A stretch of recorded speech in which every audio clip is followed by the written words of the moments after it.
Selamat datang di channel Dunia Keris.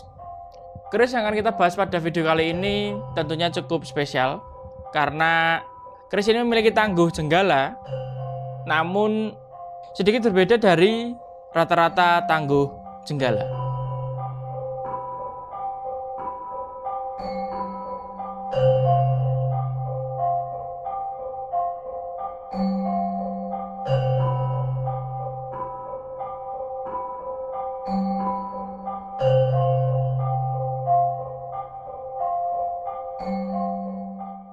Seperti ini untuk sandangannya, dia clean tanpa ada ornamen tambahan yang cukup mengganggu. Jadi pendoknya pun juga polosan. Warangkanya sendiri sudah bisa terlihat bahwa warangkanya adalah warangka Khayaman Iras. Seperti yang kita sama-sama tahu bahwa Khayaman Iras itu berarti terbuat dari satu bahan kayu utuh, bukan potongan ataupun bukan sambungan antara pelokan dengan gandarnya. Seperti itu. Kita masuk ke detail daripada dedernya terlebih dahulu. Untuk deder sedikit berbeda daripada video yang biasa kita bahas dedernya. Jika biasanya atau seringkali kita membahas buah keris untuk dedernya yang termasuk ke dalam langgam Surakarta, itu sangat familiar dengan model Yudhowinatan. Pada keris ini berbeda karena deder yang terdapat pada keris ini itu masuknya ke dalam model canteng, walaupun masih sama-sama termasuk ke dalam langgam Surakarta. Seperti itu. Untuk bahan dari dedernya sendiri, ini adalah kayu eben atau biasa disebut dengan kayu hitam. Dia agak sedikit berat. Porinya itu cukup rapat, bisa dibilang. Seperti itu. Dan dilengkapi dengan mendak model widengan. Mendak model widengan dengan bahan tembaga. Oke. Garapan warangkanya yang ciamik, dia bagus, presisi, proporsionalnya juga enak dilihat antara besarnya pelokan dengan panjang daripada warangka keseluruhan. Itu sangat ideal ya. Untuk pelokan tadi kita sudah bahas perihal irasnya. Kita belum mengulas perihal bahan dari warangkanya. Mungkin bisa dilihat untuk seratnya, seharusnya sudah mudah untuk dihafali ya. Serat daripada kayu jenis ini tergolong jarapat atau rongga-rongga atau berongga dengan pola yang beraturan. Lalu warna yang tidak begitu pekat atau gelap. Bobotnya enteng, rantingannya enteng. Middle lah, tengah-tengah, tidak terlalu ringan dan tidak terlalu berat. Mungkin dari panjenengan yang melihat sudah langsung bisa menebak bahan daripada kayu yang digunakan di warangka ini. Bahan dari warangka ini terbuat dari kayu terbalu pisang. Nah, tadi yang sudah menebak betul ya berarti sudah mantap itu untuk ilmu perkayuannya. Tapi sebenarnya saya juga tidak terlalu mendalami tentang ilmu perkayuan, hanya yang memang familiar dan sering saya jumpai saja. Saya baru hafal, tapi kalau untuk yang lain-lain masih perlu banyak belajar. Seperti itu. Ini cakep, ganteng. Dilengkapi juga dengan pendok yang bersih. Dia polosan masuknya dengan model belewah polos, bahan kuningan. Dia tidak ada cukitan atau ukiran sama sekali pada bagian depan ataupun belakang. Namun ada sedikit bisa dibilang cacat ya, karena peyok atau penyok atau peyok, monggo lah, pada bagian tengah sisi kiri. Tapi hanya seperti itu saja, tidak membuat pendok ini menjadi sobek ataupun rusak, karena secara keseluruhan sebenarnya pendoknya masih sangat utuh. Tidak ada yang lubang, sobek, retak. Begitu, hanya di sisi sini saja yang penyok. Oke. Demikian untuk warangkanya.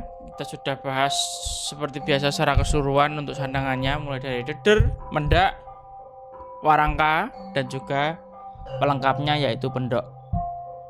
Oke, sudah saatnya kita masuk ke dalam pembahasan di mana kita akan sama-sama melihat apa isi dari warangka yang sudah kita bahas.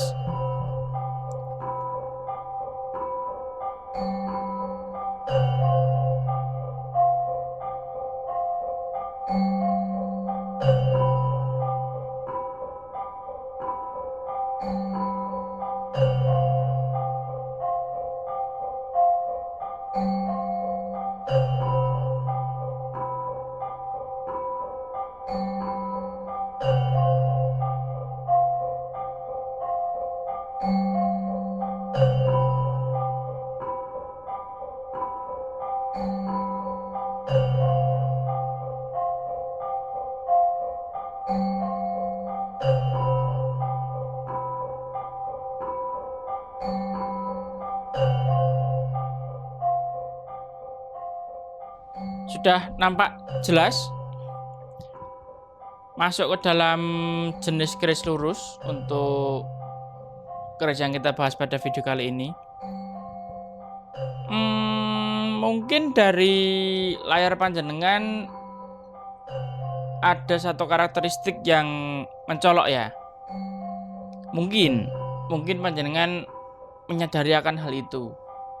Tetapi di sini saya melihat secara langsung itu ada satu hal yang membuat kita tertarik untuk melihatnya lebih detail, yang dimana jarang kita pada awal video langsung membahas tentang material. Jika memang keris yang kita bahas itu materialnya tanggung atau bisa dibilang tidak begitu istimewa. Tapi berbeda dengan keris ini, walaupun secara visual kurang menyenangkan karena pamornya putus, tidak jelas masuk pamor apa, lalu bagian sebelahnya juga sama. Jika ditutup dan kita hanya melihat pada bagian sor-soran di sisi ini, kita sudah bisa lihat dan sudah bisa menentukan, oh ini kerisnya masuk ke pamor Tambal Mengkon. Polanya iya betul, tetapi pada bagian hampir mendominasi bagian yang tidak memenuhi syarat untuk masuk ke dalam pamor yang kita sebut tadi, yaitu Tambal Mengkon. Karena mengkonnya tidak terpenuhi dan tambalnya hanya satu. Sisi sebaliknya lebih parah. Wengkonnya yang atas utuh, tapi yang bawah hilang, nggak ada pamor sama sekali. Seperti itu. Itu kita kalau melihat dari pamornya, memang apa adanya seperti ini. Dia tidak ada istimewa pada bagian pamornya. Walaupun sebenarnya penempatan atau serat dari pamornya ini cukup keren, tebel ini pamornya. Pamornya tebel, tandes, dalam. Tapi ya tadi yang dipertanyakan adalah kenapa kok bisa hilang pamornya. Oke, itu pamor. Kita kesampingkan dulu perihal pamornya. Tentunya pasti banyak dari jenengan yang melihat keris itu sangat mendominasi pertimbangan tentang pamornya. Tapi banyak juga rekan-rekan pertusan ajian yang memandang keris itu dari materialnya. Yang sudah saya sedikit bahas tadi di awal video, di awal kita membahas kerisnya. Ada hal yang menarik perhatian atau bisa dibilang keistimewaan dari materialnya. Saya percaya dari panjenengan yang mengoleksi Tosan Aji itu pasti ada orang atau ada kolektor yang gemar melihat materialnya. Walaupun di satu sisi entah itu kerisnya sudah korosi atau entah itu kerisnya sudah tidak nampak pamor yang bisa dinikmati, tetapi patokannya adalah material. Bisa dilihat seperti ini saja. Untuk material besinya sudah enak dilihat. Gradasi muncul, hitamnya bagus, dan yang utama adalah teksturnya. Teksturnya ini, ya ini yang membuat jadi keris ini istimewa, itu di situnya. Halus, pulen, lumer.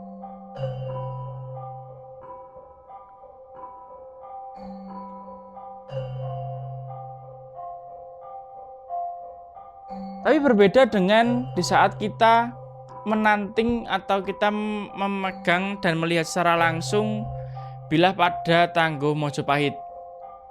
Memiliki karakteristik yang sama, lumer dan pulen, tempat lipat matang, namun titiknya itu berbeda. Jika di Tangguh Mojopahit itu ya sudah lumer, dilengkapi dengan tatanan pamor yang bagus, lalu tempat lipat yang matang sekali, bilahnya tuh enak dilihat. Kalau sedikit ada kesan wingitnya kalau dilihat pada era Mojopahit. Berbeda dengan keris ini. Saya tadi di awal menyatakan bahwa keris ini masuk dalam Tangguh Jenggolo karena saya mengambil dari dua faktor saja. Yang pertama dari material. Material Tangguh Jenggolo itu memang betul cukup bervariatif dan ada beberapa yang memang sedikit gerasak, hampir sama seperti tuban. Tetapi pasti ada faktor lain yang menunjukkan identitas asli atau identitas yang sangat khas daripada Tangguh Jenggolo. Dan identitas itu juga muncul pada keris ini, di mana pamor seperti ini sejauh yang saya tahu hanya muncul pada era Jenggolo. Dan juga dikombinasi dengan faktor yang kedua yang saya sebutkan, materialnya. Materialnya ini lumer, pulen, tapi dia ngintip sebenarnya. Kalau bisa saya kasih contoh untuk material yang ngintip, maksud saya ngintip seperti ini. Pada bagian, nah ini,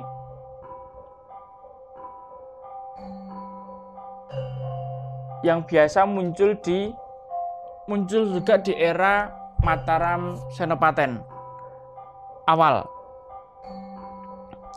yang mungkin lebih jelas lagi pada bagian ini.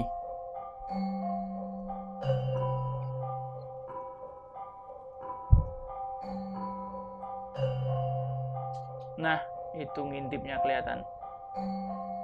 Ngintip, jadi seperti nasi kering. Walaupun di saat diraba sebenarnya halus. Jadi bukan yang tajam, bukan yang kasar. Jadi saya dari dua faktor itu, saya meyakini atau saya bisa masukkan ke dalam kategori sesuai dengan Tangguh, di mana ciri khas daripada Tangguh Jenggolo itu sendiri. Seperti itu. Untuk Tangguh tadi sudah, pamor sudah, dan biasa. Untuk dapurnya ini cukup sederhana. Mungkin nggak perlu saya sebutkan, panjenengan sudah tahu untuk dapurnya, yaitu masuknya ke dalam dapur Tilamupih. Dapur yang familiar lah bagi dunia pertusan ajian. Oke, kita masuk ke sesi pengukuran. Kita akan ukur panjang bilah, gonjol. Kita juga buka pesinya. Kita akan lihat bagaimana kondisi besi, keutuhan besi, serta kita akan ukur juga dimensi panjang pesinya. Oke, ini saya masukkan dulu dan saya buka readernya terlebih dahulu. Ya, seperti ini untuk tampilan besinya. Bisa dilihat ada ketidaksesuaian antara panjang besi dengan panjang bilah yang dimiliki oleh keris ini.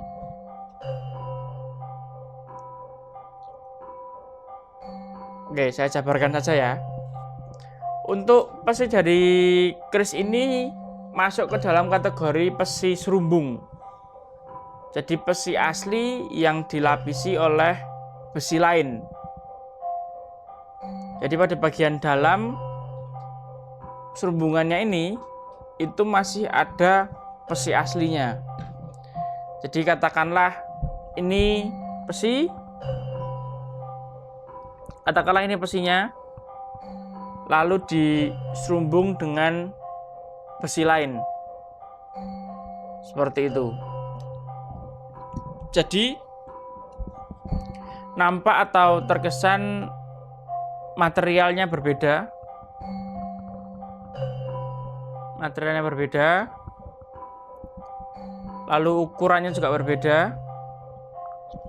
Bukan berbeda sih, ukurannya tidak ideal daripada di saat kita melihat bilahnya.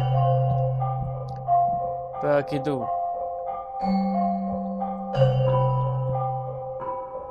Serta yang menjadi lebih janggal adalah pada bagian besi tidak ada pamor sedikit pun. Begitu. Jadi ini untuk besinya kasus khusus ya. Ini saya masukkan ke kategori besi serumbung. Dan untuk panjangnya sendiri dia ada di 6,8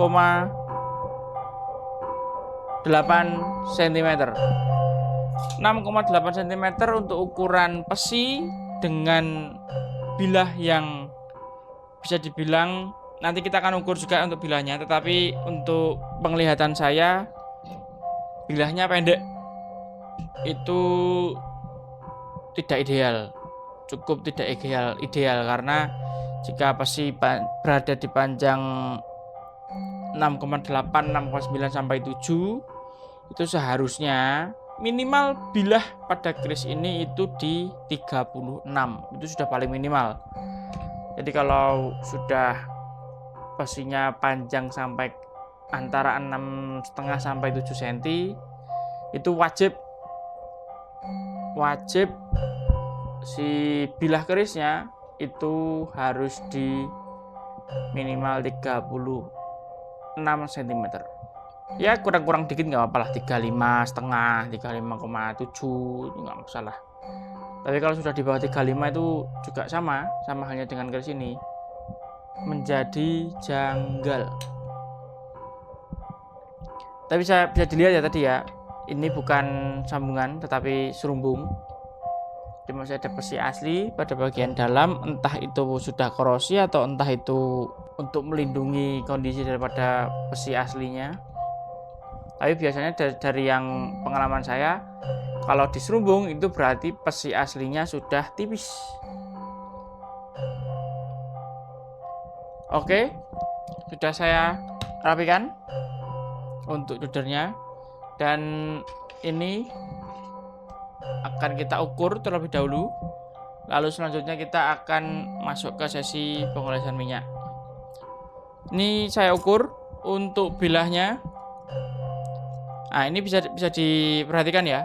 Tadi panjang besi ada di 6,8, 6,9. Dan ini panjang bilahnya ada di Ya, betul sekali. Dia kurang dari 35. Yang lebih tepatnya berada di 32 cm. Sangat tidak ideal bagi keris yang memiliki ukuran bilah 32 cm. Seperti itu. Lalu untuk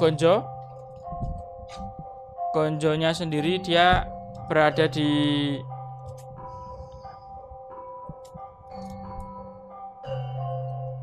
7,3 cm.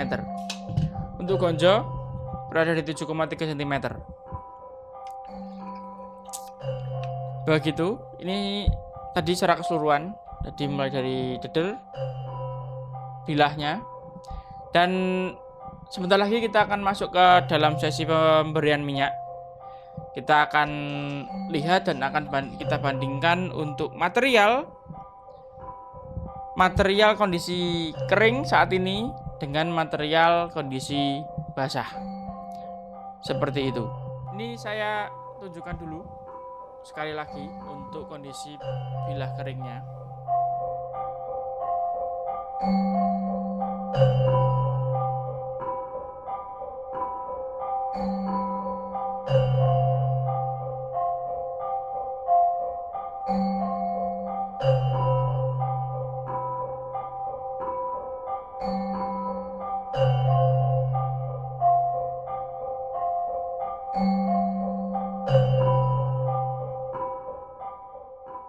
Oke ya, ini saya mulai untuk pemberian minyaknya.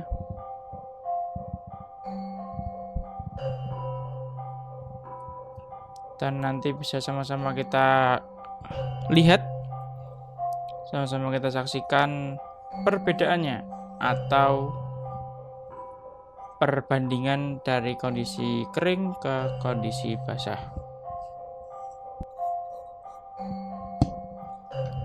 Oke. Seperti ini kondisi saat bilah telah teroles oleh minyak.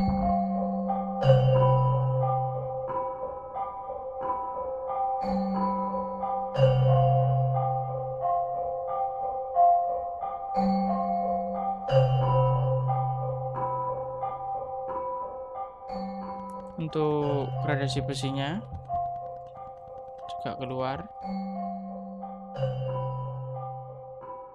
Besi menjadi hitam legam. Baja juga muncul pada bagian tepi.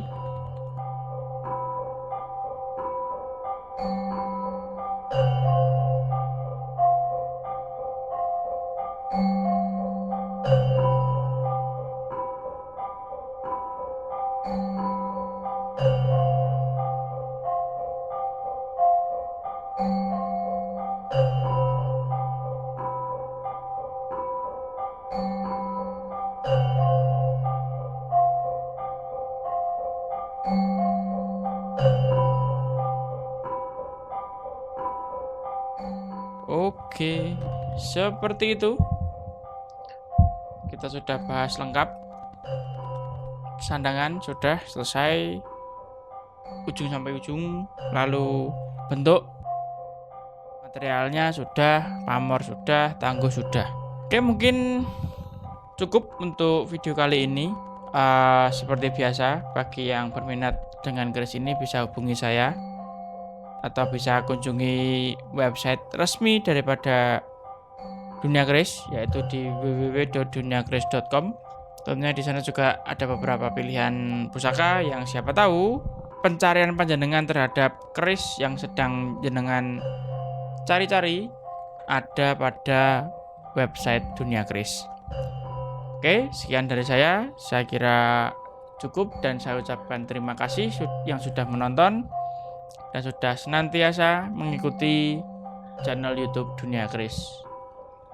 Semoga bisa bertemu di video selanjutnya. Salam Rahayu, Rahayu, Rahayu.